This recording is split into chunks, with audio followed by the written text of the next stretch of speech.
You talked about compounding. You talked about how one should maybe not open the envelope that has their statements in. Well, that's Jack Bogle has said that, but I agree with it, yeah. On the bottom, the red line is 11%. Returns. So the blue line that's running fairly flat is the contributions to this hypothetical investment.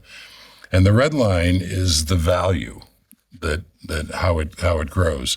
And what's striking, and this is what's striking about compounding in general, is that the two track each other almost exactly for a surprisingly long time. And then they begin to diverge. And then the compounding makes the value of the investment skyrocket. It hockey sticks. And very commonly, these people would lay out their investments, their finances, and they would ask, am I financially independent?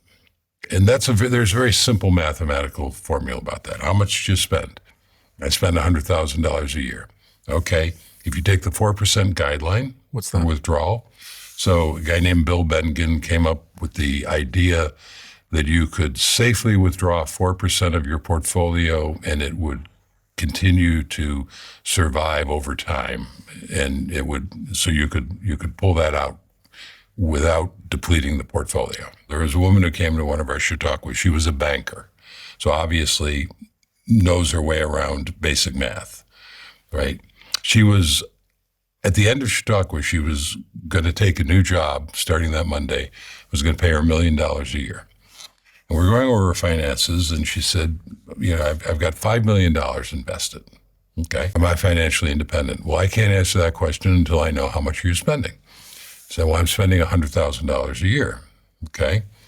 Well, $100,000 a year, if you multiply it by 25, you get $2.5 million. 4% of $2.5 million is 100,000, right? So that's how that math works.